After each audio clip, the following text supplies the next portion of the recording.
Sing Again이라고 하는 이게 가수들 경연 프로그램이 이제 있는데 Sing Again으로 데뷔한 가수 이승윤 씨, 여러분도 아마 잘 아실 겁니다. 목사님 아들입니다. 서울에 있는 합정동에 있는 백주년 기념교회에 섬기셨던 이재철 목사님의 아들이 이승윤인데, 아들이 4명으로 알고 있는데 그 중에 한 아들입니다. 가수 이승윤 씨가 지난 12월 31일 또 한 해의 마지막 날에 디지털 싱글 앨범을 이제 공개하였는데, 제목은 여백 한 켠에라는 디지털 싱글 앨범을 발매했습니다. 이 앨범이 특별한 것은 제주항공 여객기 참사 희생자들을 추모하는 마음으로 음원을 발매하였기 때문입니다. 그런 말합니다. 도무지 떨어지지 않는 그 아픔들에게 제가 담을 수 있는 최선의 마음으로 작게나마 위로를 전해드리는 것으로 연말 인사를 대신하겠습니다. 그런 메시지와 함께 여백 한 켠의 음원을 이제 발매하였는데, 그런 아티스트로서 자신의 음악을 통해서 시대의 슬픔을 나누고 위로를 전한 것입니다. 연말과 연시, 국가적인 여러 가지 어려움과 또한 날씨가 얼마나 추웠습니까? 추운 날씨 가운데 마음과 몸이 꽁꽁 얼어붙은 것 같은 세상을 우리는 살고 있습니다. 여러분, 얼어붙은 것 같은 것을 녹이는 것이 있는데요, 그것은 바로 따뜻한 위로입니다. 지금은 우리 모두에게 따뜻한 위로가 필요한 때입니다. 오늘 본문이 있는 사도행전 9장은 사울의 회심 기사로서 9장이 시작됩니다. 이 사울이라는 사람은 교회를 핍박하는 자였습니다. 주님의 제자들에 대해서 위협과 살기가, 죽여버리겠다, 살기가 등등하던 자였습니다. 그는 예루살렘에서 다메섹까지 길을 갑습니다. 그리고 다메섹에 있는 교회와 성도들을 핍박하려고 하였지만, 그 다메섹 도상에서 강렬한 빛과 함께 예수님을 그는 만나게 됩니다. 그는 사흘 동안 보지도 못하고 먹지도 못하고 마시지도 않습니다. 주님은 아나니아라는 사람을 그에게 보내사 사울을 만나게 하시죠. 그의 눈을 다시 보게 하시고 먹을 것을 먹게 하십니다. 예수 그리스도를 만나자 사울의 삶은 완전히 바뀌어지게 됩니다. 그는 교회를 핍박하는 자였지만 예수를 만나자 예수가 하나님의 아들이시며 구원자임을 소리 높여 증거하며 전도합니다. 그러자 다메섹에 있던 유대인들이 사울을 죽이려고 합니다. 다메섹의 성도들은 그를 피신시켜서 그는 구사일생으로 예루살렘으로 가게 됩니다. 사울이 다메섹에서 예루살렘으로 돌아와서 예루살렘 교회에 가서 성도들과 제자들을 사귀고자 하나 사람들은 그를 믿지 않습니다. 워낙 유명한 사람이었기 때문에 사울을 두려워하였고 그를 믿지 않고 교회 안으로 받아들이지 않습니다. 그때 바나바라는 사람이 등장하죠. 여러분, 이 바나바는 실명이 아니죠, 별명입니다. 실명은 요셉이고 바나바가 별명인데, 이름의 뜻은 위로의 아들, 위로의 아들. 얼마나 요셉의 위로를 잘했는지 별명도 바나바, 위로의 아들이라는 별명까지 얻게 되었습니다. 사도행전 11장에 바나바의 댐댐이에 대해서 기록되어 있죠. 그는 착한 사람이었다. 제일 먼저 인성이 착한 사람이었고, 그리고 성령과 믿음이 충만한 사람이다. 바탕도 착한 사람이었고, 게다가 영적으로 성령과 믿음이 충만한 사람이고, 이에 큰 무리가 바나바로 인해서 주님께 더하여지더라 라고 그에 대해서 묘사하고 있습니다. 바나바는 인성도 착한 사람이지만 성령이 충만한 자였습니다. 여러분, 성령 충만한 바나바가 무엇을 합니까? 누군가를 위로하는 일을 하였죠. 그 위로는 인간적인 위로가 아니라 성령이 주시는 위로를 바나바가 하게 되었고, 그를 통하여서 큰 무리가 주님께 도하여지게 되었습니다. 여러분, 성령 충만함은 위로의 충만함으로 이어지게 되었고, 바나바에게는 사람들이 붙었습니다. 여러분, 이 바나바처럼 사람이 붙는 사람이 있죠. 그 사람 곁에 사람들이 몰려드는 사람이 있습니다. 하지만 정반대의 사람도 있습니다. 사람들을 쫓아내는 은사를 가진 정반대의 사람들도 있는 것을 보게 됩니다. 위로의 사람 바나바가 사울을 데리고 예루살렘 교회에 가서 사도들에게 갑니다. 그리고 바나바가 이 사울을 변호합니다. 그의 회심은 진짜이다. 주님께서 그를 받아들이셨다. 우리도 그를 받아들이자라고 사울을 변호하자, 예루살렘의 제자들은 바나바의 말을 듣고 사울을 받아들이게 되고, 그리고 사울은 예루살렘 교회 공동체에 들어오게 된 것입니다. 여러분, 지금도 마찬가지입니다. 한 사람이 교회 공동체 안에 들어오고 적응하는 것은 사실 쉬운 일이 아니죠. 저절로 되지 않습니다. 바나바와 같이 누군가가 지지해주고 도와주고 그리고 함께해 줄 때 한 사람은 교회 공동체 안에서 적응할 수가 있는 것입니다. 사울은 바나바 덕분에 예루살렘 교회에서 출입을 하게 되지만 그는 예루살렘에서 지자들과 교제하고만 있지 않습니다. 다메섹에서 하였던 것처럼 밖에 나가 전도하죠. 헬라파 유대인들에게 예수님을 증거했습니다. 하지만 전도의 결과는 좋지 않았습니다. 그의 전도를 받은 헬라파 유대인들은 사울을 역시 죽이려고 합니다. 다메섹에서도 유대인들이 그리했던 것처럼 헬라파 유대인들은 사울을 죽이려고 힘을 쓰게 됩니다. 예루살렘 교회 성도들은 그 사실을 알고 가이사라 항구로 데리고 와서 사울을 자신의 고향인 다소로 보내게 됩니다. 여러분, 이 사도행전 9장을 보면 초대교회의 현실의 모습이 다 기록되어 있습니다. 사울이 예수 그리스도를 강하게 만나게 됩니다. 그리고 그 이후에 그에게 참 좋은 사람들을 붙여주시죠. 아나니아도 있고 바나바와 같은 믿음의 사람들이 함께하였습니다. 물론 사울이 전도하자 그를 죽이려는 대적들의 위험도 있었지만 성도들이 그와 함께하며 도와주었기에 사울은 새로운 삶을 살아가게 된 것입니다. 이것이 2000년 전 초대교회의 모습인데요, 그 교회의 모습을 오늘 9장 31절은 한 줄로 요약하고 있는데요, 다시 한번 9장 31절 크게 읽어보도록 하겠습니다. 같이 읽습니다. 시작. 그리하여 온 유대와 갈릴리와 사마리아 교회가 평안하여 든든히 서가고 주를 경외함과 성령 이름으로 진행하여 수가도 많아지니라. 아멘. 초대교회의 네 가지의 모습과 한 가지의 결과가 나와 있는데, 여러분, 초대교회의 네 가지 모습 가운데 첫 번째는 무엇입니까? 교회가 어떠하였다? 평안하였다. 초대교회의 특징은 평안이었습니다. 여러분, 이 교회가 평안하였다는 것은 교회에 아무런 문제가 없었다, 그런 말이 결코 아닙니다. 여러분, 초대교회는 박해를 받는 교회였어요. 지금 우리는 전도하다가 죽지는 않지 않습니까? 전도하다 어려움은 당하지만 죽지는 않습니다. 그런데 초대교회는 예수님을 전하다가 죽을 수도 있는 상황이 초대교회였습니다. 외부적인 심한 박해도 있었고 내부적인 여러 갈등과 논쟁도 있었습니다. 초대교회가 평안하였다는 것은 문제가 없었다, 어려움이 없었다는 말이 아닙니다. 문제 많았어요. 어려움도 많았어요. 하지만 문제와 어려움 가운데 주님 주시는 평안이 가득하였다, 그것을 말하고 있습니다. 여러분, 평안이란 어려움이 없는 것이 아니에요. 문제가 없는 것이 아닙니다.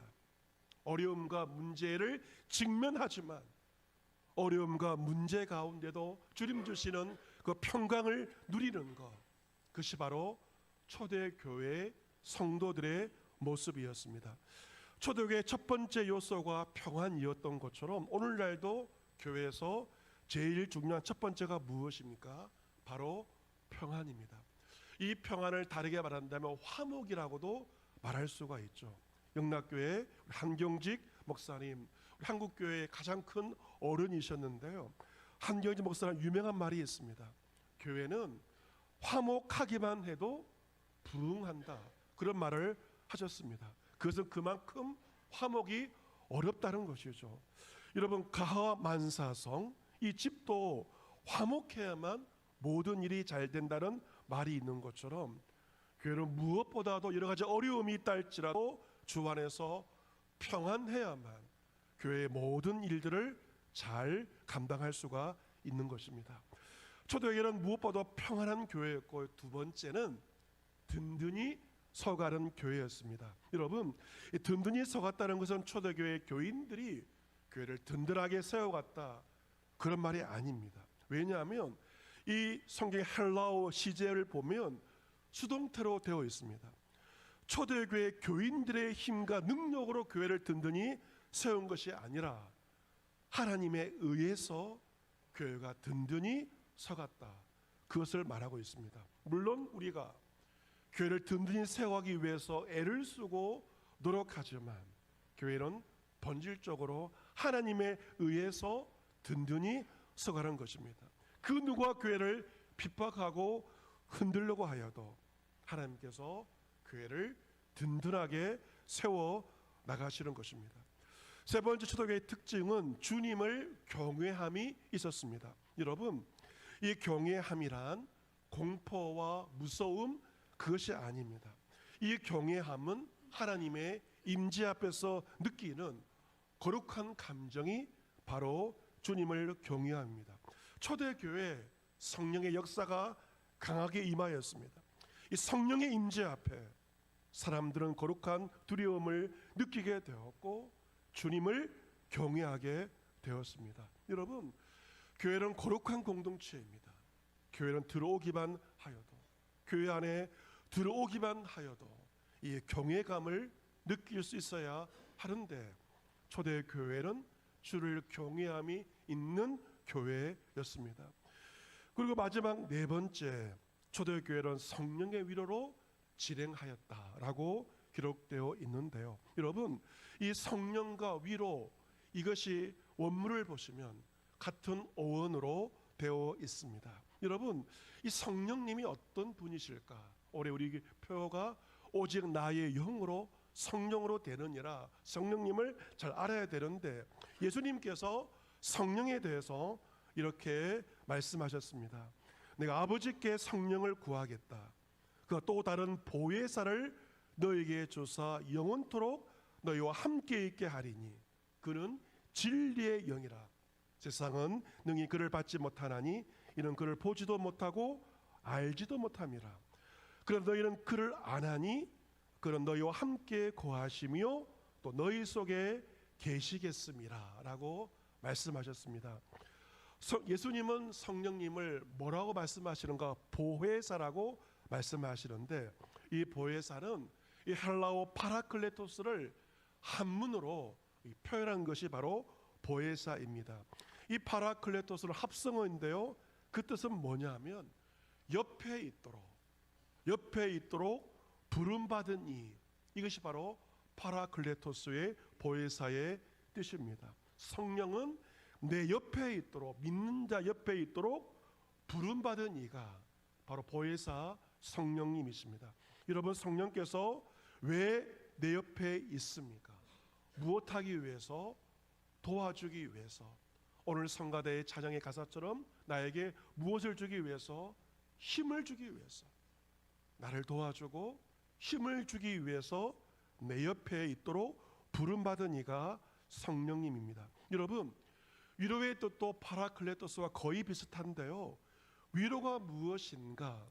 위로란 누군가의 옆에 있는 것입니다. 어려울 때나 힘들 때도 누군가와 함께 있고 누군가를 도와주고 누군가에게 힘을 주는 것, 그것이 위로입니다. 여러분, 성령님 어떤 분이신가? 파라클레토스, 위로의 영이시며 교회는 어떤 곳인가? 교회란 성령의 위로가 함께하는 공동체가 바로 교회입니다. 고린도후서 1장 3절에 바울이 말합니다. 찬송하리로다 그는 우리 주 예수 그리스도의 하나님이시요 자비의 아버지시요 모든 위로의 하나님이시며, 하나님을 향해서 어떻게 말합니까? 모든 위로의 하나님이시다. 모든 위로의 근원은 바로 하나님으로부터 모든 위로가 나온다는 그러한 말입니다. 우리의 모든 환난 중에서 우리를 위로하사 우리로 하여금 하나님께 받는 위로로서 모든 환난 중에 있는 자들을 능히 위로하게 하시는 이시로다. 그리스도의 고난이 우리에게 넘친 것 같이 우리가 받는 위로도 그리스도로 말미암아 넘치는도다. 우리가 환난 당하는 것도 내가 위로와 구원을 받게 하려는 것이요, 우리가 위로를 받는 것도 너희가 위로를 받게 하려는 것이니 이 위로가 너희 속에 역사하여 우리가 받는 것 같은 고난을 너희도 견디게 하느니라. 위로가 너희 속에 역사할 때 모든 고난 너희가 견딜 수 있다는 것입니다. 여러분, 인생의 모든 고난과 환난보다 더 큰 힘이 있습니다. 어떤 힘일까요? 그래서 위로입니다. 위로는 어떠한 환난과 고난도 이길 수 있는 더 큰 파워가 바로 위로에 있는 것입니다. 여러분, 초대교회 우리보다 훨씬 어려웠습니다. 생명을 걸고 예수를 믿어야 했어요. 우리보다 더 큰 어려움을 있었지만 성령의 위로로 진행하였고, 그러자 결국 성령의 위로 덕분에 결국 수가 많아지게 되었다 말하고 있습니다. 여러분, 그냥 초대교회 성도들의 숫자가 많아진 것이 아니에요. 네 가지가 있었죠. 교회가 평안하였고, 주님을 경외하였고, 교회가 든든하게 세워져 있었고, 그리고 무엇보다도 성령의 위로가 있었기 때문에 네 가지의 그 원인으로 말미암아 수가 더 많아지게 된 것입니다. 아마 여러분이 우리 교회의 부흥과 성장 다 원할 것입니다. 하지만 부흥과 성장은 원한다고 되는 것이 아닙니다. 바로 이 네 가지 모습, 교회가 무엇보다 평안하고 주님을 경외하고 든든히 세워주고 성령의 위로의 역사가 있을 때만 우리 교회의 수도 더 많아지게 되는 것입니다. 여러분, 그렇지 않겠습니까? 교회가 평안하고 든든히 세워지고 주님을 경외하고 위로가 있다면 그 교회는 사람들이 찾아오게 마련입니다. 이 시대의 사람들 위로받기 위하여 오지 말라고 해도 찾아올 것입니다. 하지만 평안이 없는 교회, 위로가 없는 교회, 아무리 사람을 모아놓아도 사람들은 이리저리 흩어지고 말 것입니다. 위로의 영이 있는 곳에 사람들이 모여든다는 것입니다. 성령의 위로가 무엇입니까? 성령께서 영원토록 우리와 함께 계시고 우리 속에 임재하시는 것입니다. 여러분, 성령께서 영원토록 우리와 함께 계시고 우리 속에 거하시기 때문에 성령의 위로란 이 땅에서만 가능한 것이 아니죠. 이 땅을 넘어서 저 천국에까지 성령의 위로란 죽음마저 뛰어넘는 진정한 위로가 바로 성령의 위로입니다. 미국 역사상 최장수 대통령이었던 지미 카터 전 대통령께서 백수를 살고 하나님의 부르심을 받게 되었습니다. 그런 현직에 있을 때 인플레이션 통제를 잘 못함으로써 재선 도전에 실패하고 말았습니다. 하지만 퇴직 이후에 고향에 돌아가서 카터 센터를 설립을 하였고 세계 평화, 인권, 공중 보건 증진에 이바지하여서 오히려 퇴임 후에 더 많은 역할을 감당하였고 존재감을 발휘했습니다. 그래서 은퇴자의 좋은 롤 모델이 되는 분이 지미 카터 대통령인데요. 독실한 신앙을 가진 그는 그가 섬겼던 마라나타 침례 교회에서 50년간 주일학교 교사로서 섬겼습니다. 100년을 살았는데 무려 50년을 교회학교 교사로서 봉사한 참 귀한 분입니다. 그의 손자에 의하면 할아버지가 가장 가깝게 느끼는 사람들은 정치권 인사들이 아니라 그가 섬겼던 교회 교우들이라고 그렇게 말하였습니다. 인생의 마지막까지 함께하는 사람들은 바로 교회 성도들이며 소중한 사람들입니다. 하나님께서는 그의 100년의 삶 가운데 그의 기도에 응답하셨고 위로하셨고 확신을 주셨고 만족과 용기와 희망과 평안을 주셨다라고 그런 간증합니다. 하나님께 받은 이 귀한 것들, 위로와 확신과 만족과 용기와 희망과 평안을 전 세계와 나누며 살다가 하나님의 부르심을 받게 되었습니다. 그의 장례식 때요 특별한 순서가 있었습니다. 그의 정치적 라이벌이자 소중한 친구인 제럴드 포드 전 대통령의 추도사가 낭독되었습니다. 포드 전 대통령은 공화당이고 지미 카터 대통령은 민주당 대통령이었습니다. 지난 2006년 향년 93세로 별세한 포드 전 대통령은 생전에 카터 전 대통령 앞으로 추도사를 작성해 놓았는데 이번에 그의 아들이 그 아버지의 추도사를 읽은 것입니다. 포드 전 대통령은 아들 스티븐이 대독한 추도사에서 아주 짧은 기간 동안 지미 카터와 나는 라이벌이었지만 그 오랜 시간 동안 우정을 쌓았다라고 말하였습니다. 물론 두 사람이 좋은 것만은 아니었습니다. 지미가 나의 성질을 건드린 적이 없지는 않았다라고 말하였습니다. 하지만 서로 신경을 안 건드리는 정치인이 어디 있겠느냐고 그렇게 말하였고, 하지만 정치적인 그 전투의 열기 속에서 거친 말을 했다는 그 모든 사실을 잊기로 두 사람이 마음을 먹은 것입니다. 그리고 두 사람은 즐거운 주제에 대해서 오랜 동안 대화했는데 가족에 대해서, 신앙에 대해서, 서로의 경험들에 대해서 이야기를 하면서 우정을 쌓게 되었고, 그리고 서로의 장례식 때 서로가 서로에게 추도사를 하기로 한 것입니다. 포드 전 대통령의 추도사의 마지막은 이러합니다. 짐이 우리의 죄를 고대하고 있어 나눌 이야기가 많네. 집에 돌아온 것을 환영하네. 오랜 벗이여 라고 말하였습니다. 그 집은 어디겠습니까? 천국이죠. 천국에서 우리 못다한 이야기를 나누어 보자라고 말하였는데 그 소망은 바로 천국의 소망이 있는 자는 그러한 소망을 가지면서 죽음을 맞이하게 되는 것입니다. 저도 개인적으로 사랑하는 제 친구와 그렇게 약속을 했습니다. 저도 사랑하는 그 친구와 함께 인생의 마지막에 서로의 삶의 추도사를 서로 하자라고 말하여서 이번에 이 기사를 제가 친구와 나누면서 좀 좋은 기사가 아니라고 말했더니 그 친구는 그래도 오래오래 건강하게 살자라고 얘기를 하였는데, 물론 우리가 오랫동안 살아야 되겠지만 더 중요한 것은 이러한 죽음을 맞이하는 그 소망이 우리 가운데 있어야 한다는 것입니다. 사랑하는 성도 여러분, 성령님은 어떤 분이신가? 바로 위로의 영이십니다. 이 성령의 위로란 죽음마저 뛰어넘는 놀라운 위로이며 진정한 위로이며 소망입니다. 이 성령은 우리를 직접 위로하시기도 하시고 많은 경우 사람들을 통하여 우리를 위로하십니다. 때로 우리는 우리가 겪는 고통 가운데서 하나님께서 침묵하시는 같이 보일 때가 우리 인생 가운데 있습니다.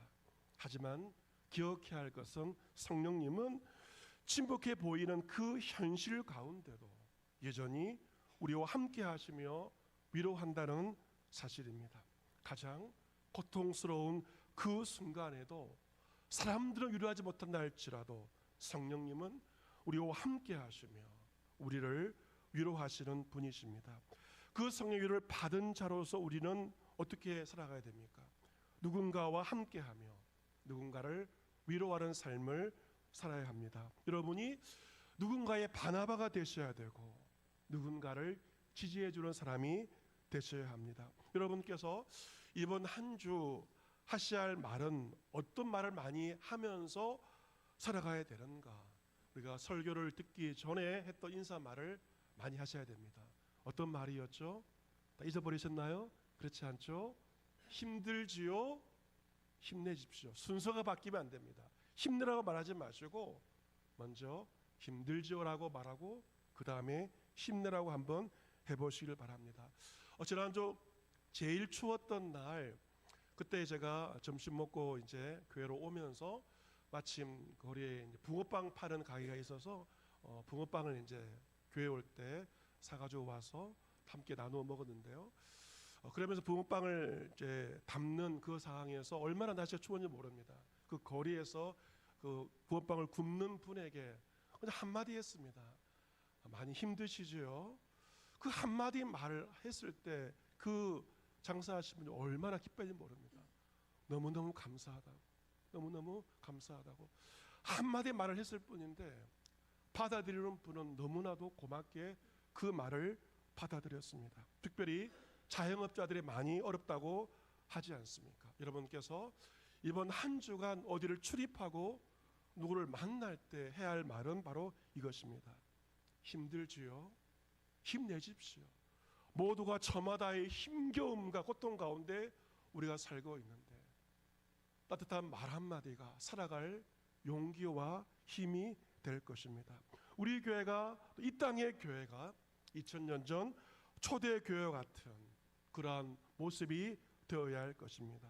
모두가 어려운 이 시대에 교회와 성도는 위로자의 그 사명을 성령의 도우심 가운데 감당할 수 있어야 할 것입니다. 어둡고 춥고 냉랭한 이 시대를 살아가지만 위로의 성령의 따뜻한 위로 가운데 한 주간을 살아갈 수 있는 저와 여러분 모두가 될 수 있기를 주 예수 그리스도의 이름으로 축복합니다. 아멘.